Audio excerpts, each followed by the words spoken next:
हाँ, मैं इस बातचीत के सिलसिले को आगे बढ़ाता हूँ कि कुछ तकनीकी खराबी के कारण हम इस सिलसिले को आगे नहीं बढ़ा पाए।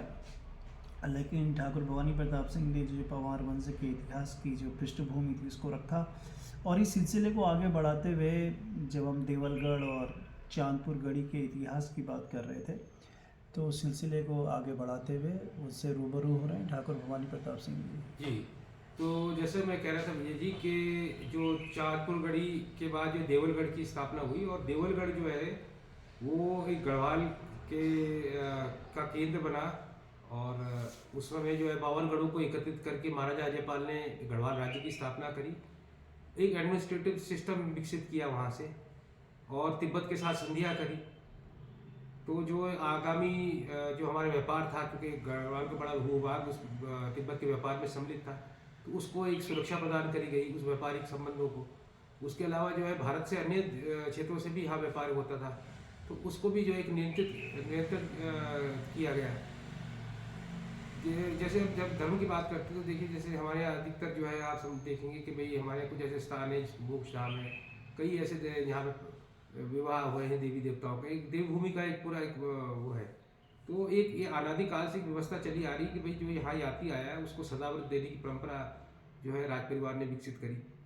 और जो है भगवान को यहाँ पे जो है ज़मीनें जो है लोगों ने मतलब पूरे भारत से जो है लोगों ने कूट की ज़मीनें दे रखी। कूट मतलब जिसे भगवान का प्रसाद इत्यादि अन्य मंदिरों को भी ऐसी चढ़ावा है। तो ये एक प्राचीन व्यवस्था चली आ रही है जिसमें पूरा भारत एक सम्मिलित है, क्योंकि धर्म के सनातन धर्म की वजह से एक व्यवस्था बनी है जो पूरे भारत को जोड़ती है। इसमें हमारे चारों जो है मतलब 4 शंकराचार्य पीठ है, और 4 राजा जो माने गए उस टाइम पे, जैसे टेबलपुर है, इधर जो है पुरी है, और ये कश्मीर का क्षेत्र जो था, तो उसमें क्या है कि 4 दिशाओं में जो है एक माना गया कि भाई सनातन परंपरा बचाने के लिए ये 4 लोगों को दायित्व दिए गए। तो आज भी जो है राज परिवार उसका निर्वाह करता है। आगामी उसके बाद जो फतेह शाह का जो मैं बताता हूँ, फतेह शाह जो है एक बड़े पराक्रमी राजा थे। उनके द्वारा जो है पोंटा में सिखों का जो गुरु थे, गुरु गोविंद सिंह जी, उन्होंने भी उनके बारे में अपने उसमें संदर्भों में लिखा है, जिसमें अपने विचित्र नाटक है। विचित्र नाटक में गुरु गोविंद सिंह जी लिखते हैं, फतेह शाह एक राजा लड़के को हमसे भिन्न कहा जाए। तो उसमें जो है कि उन्होंने विवरण दिया है कि भाई गढ़वाल की सेना ने हमें जो है, हालांकि बिन काज नहीं था वो, क्योंकि हमारे के वैवाहिक संबंध उस समय हिमाचल के साथ थे, और उनकी सहायता के लिए जो है ये उन गढ़वाल की सेना भेजी गई। फतेह शाह ने उस युद्ध में स्वयं भाग भी लिया, और बाद में फिर मुगलों के साथ भी उनके कुछ संबंध जो है बाद में ठीक भी हो गए थे। तो गुरु राम राय को यहाँ स्थान दिया गया, देहरादून में डेरा साहब बना।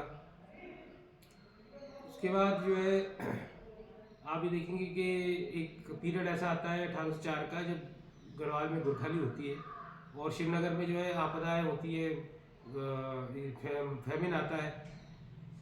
उसके बाद जो है बाढ़ आती है, और उसका फ़ायदा जो है हमारे नेबर जो देश होता है नेपाल, वो उठाता है।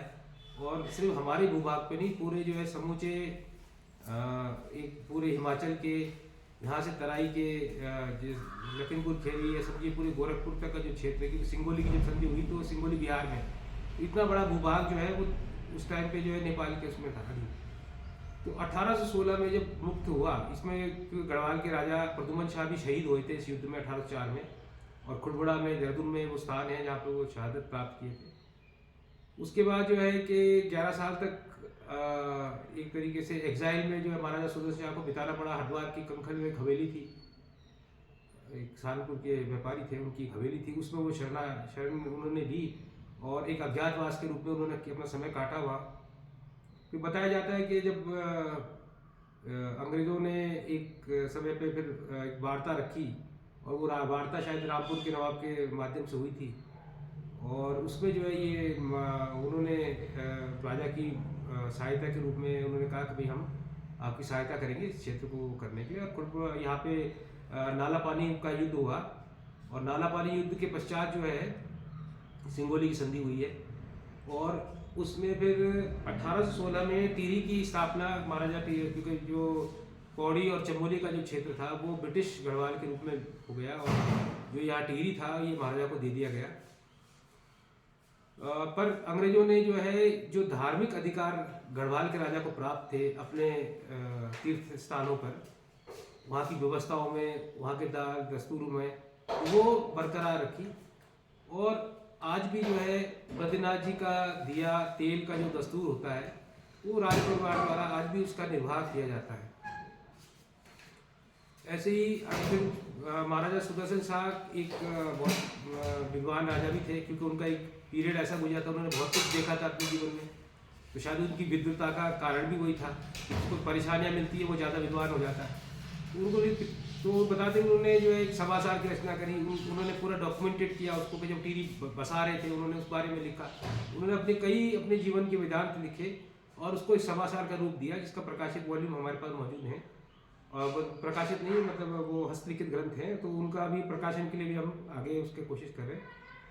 तो उसके बाद जो है कि ये जो पीरियड था, सुदर्शन शाह ने एक व्यवस्था बनाई, नगर को बसाया, लोगों को पैसे भी दिए बसने के लिए, तो उन्होंने अपना साम्राज्य स्थापित किया। इस बीच में उनको कई परेशानियां हुई, जैसे जो विल्सन के नाम का एक अंग्रेज जो है, एक भगोड़ा फौजी गढ़वाल में आ गया वो 1840 में, और उसने अपने जो है इतने व्यापार जो लकड़ी का शुरू किया, बगैर परमिशन के पहले शुरू किया उसने टिम्बर को पानी में बहाना शुरू किया, वो जो हरिद्वार ऋषिकेश आ जाता था, उसने अपने सिक्के तक निकाल दिए, इसमें विल्सन की छाप होती थी।